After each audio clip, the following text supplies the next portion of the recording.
Hi everyone, I'm Scott Schneider. This is Stereo Niche. Hey, this week we're going to talk about something we've never talked about before, the boombox.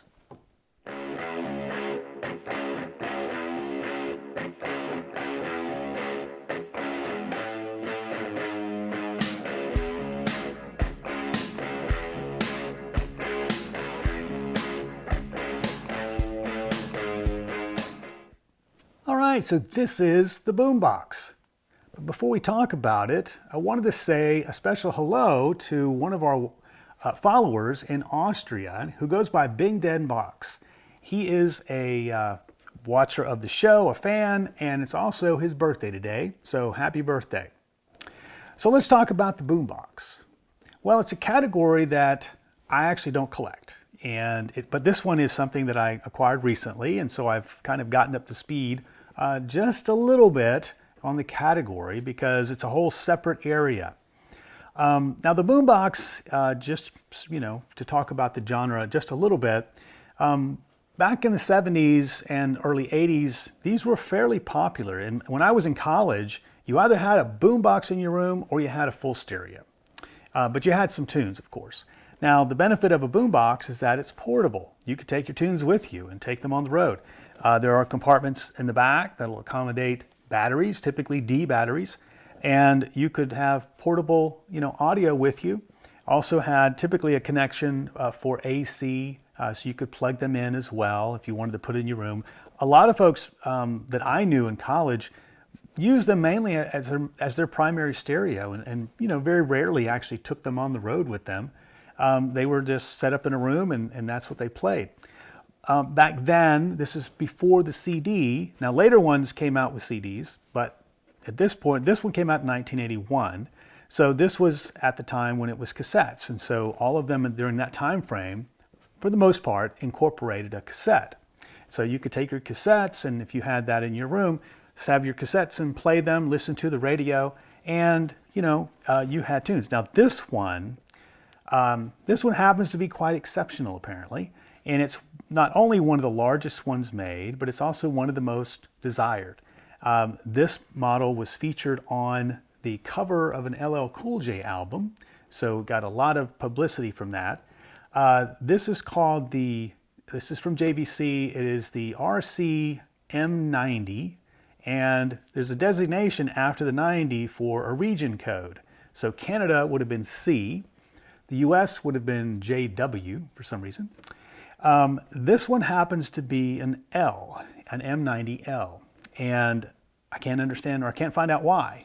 What does the L mean? There doesn't seem to be much information about that designation. Now, the region designations mean, are established for, if it's a Japanese model, for example, it would have Japanese lettering and words here to tell you about the controls, and it would also have a different tuner for that region. For the US, I think it's 7 bands. There are shortwave bands and also AM and FM. And this one has all of that, and it's set up just like a JW model that I can tell, except it's an L designation. So if anyone happens to know that bit of mystery, please chime into the conversation. I would love to know the details for that. So this one, I mentioned in a prior video about collecting. So I wanted to talk about some of the things that you look for when you're collecting. So first off, it's condition, condition, condition. So if you can find the best version of a model that you're looking for, always go for condition. Now this one happens to be quite exceptional. There are signs of wear. It isn't new old stock by any means. There are some light signs of wear, and other than that, slight scratches here, and it looks like a little bit of wear underneath the handle. It's in excellent shape. I'd say maybe an 8 out of 10. Now you can see when you buy these new electronics, most of the time there's some plastic wrap that is covering some of the dials, plastic meters and things like that. And so it would have come over the tuning dial section here. So when I would get things that were new in box, I would often take up, peel off that sort of protective film, but I would put it back in the box. Not always with the intention of putting it back on, but many times I would. I can recall, putting it back on my cassette decks and my receivers, just for when I was moving it. I was sort of meticulous about that. Well, someone, it appears anyway, did the same thing. This one does have the original box, and so it looks like that someone tried to sort of placed it back on here. I've left it on here. I don't want to keep taking it back on and off. So that's why it doesn't look so clear if you're seeing that in the video. There are also some other stickers here that are also on here I don't plan to remove. So for collectability, I plan to leave those on here. So just in case you see that, you'll wonder why it's on there and why it's not clear. So this unit, let's see what else. So I think I mentioned it does have battery power, so you can put in D batteries. It has an AC connection as well. This unit being such a large, sort of a full unit with all of the features that were possible on the back side, which you'll see in the upcoming video, also has RCA connections to hook up a turntable. So you could hook those up as well and have a turntable here. It features microphone inputs, so you could actually use it sort of like a karaoke machine without the words, of course. You had to know your song, but you could or use it as a PA type of a setup as well.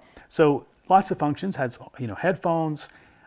So these in lieu of a full-blown stereo, a lot of folks had a boombox, and there was a lot of stereotypes about carrying them around and things like that on the street.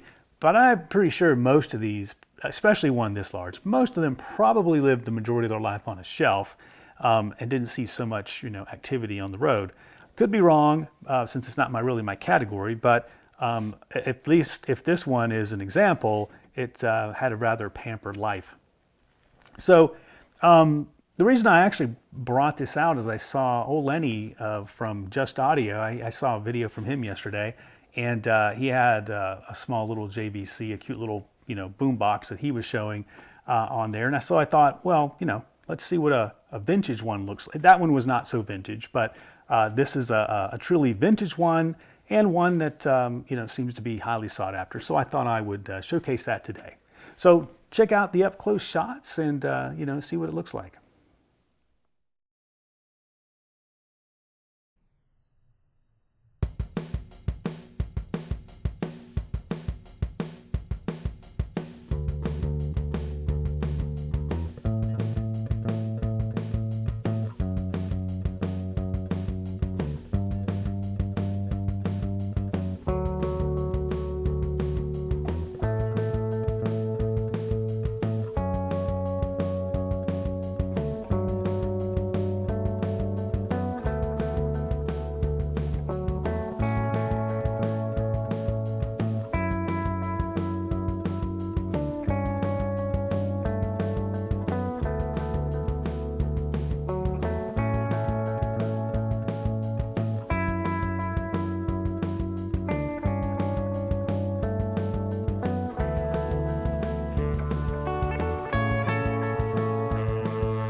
Pretty cool stuff, huh?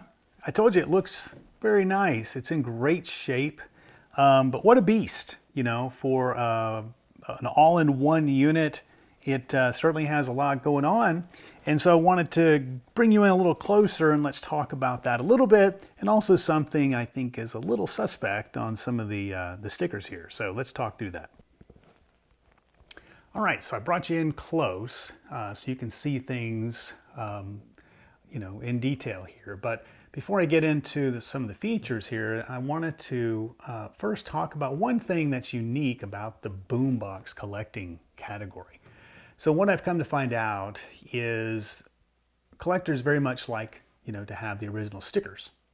And apparently it's so much so that folks are now reprinting them, and you can buy stickers on eBay and things. So I'm no expert on boomboxes at all, probably not on anything, but as far as I understand, this cassette system has 2 motors, not 3, and it also has 7 bands. So this doesn't look like it's the original sticker, so I'm going to guess that's an aftermarket. But you know, you guys that are experts, if you're watching, you know, tune in and let me know. So I'm going to guess this is probably not an original sticker as well. It does look uncrinkled and doesn't look like it was ever put in a box and, you know, and reapplied. So I don't know, but I'm guessing this is probably not original too. Having said that, the rest of the unit, the actual unit itself, is stellar. And so the physical condition of it, you know, is not anything that can be denied. So let's talk about what this cool thing does have though. So over here on the left, 7 different bands, you know, for your tuning in. Obviously most of us are going to listen just to our AM FM, but this is, you know, if you want to tune in other sources, you could do that. On the far left there, that's a microphone. And there are 2 of those, a left and a right. You can't see the right one, but so you could turn it on, you know, and record locally in stereo if you so, you know, choose. But you could also hook up external microphones, you know, as well. There's connections for that here. You could also hook up a remote, a wired remote. So that's what that's for. It's pretty rare to find that, but was available at the time. You've got a separate tweeter and woofer. So these actually sounded quite good, you know, for being a boombox. Now, when I pull out, you know, love meters. I always love meters. Anytime any amp has meters on it, I think that's just cool. But these do more than just show the power. You can flip the switch here, and the left one becomes a battery meter to show you how much power is left, you know, on your batteries. And then the right one becomes a tuner. So you could tune in, you know, when you're tuning your stations in, to how strong is the signal. So that's pretty cool. Has functions for tone and bass here, balance, just like you'd see on a, you know, regular preamp for your control. Volume, of course, loudness switch. And then you're getting into some of the recording functions here. First of all, your function switch, so it's tape, radio, and don't forget, you can hook up an external turntable. So it does have that. And then noise reduction. Now this is a JVC noise reduction, does have Dolby. Recording, you can do manual, do your settings, or automated. And then your recording levels here, and then your mic mixing, so you could, you know, fix that and address that and tune it in. Different types of tape, metal, chrome, normal. And then has, even amazingly, has the ability to search music, songs. So you can scan and skip to the next song. So all cool features, very touch sensitive, buttons here, controls.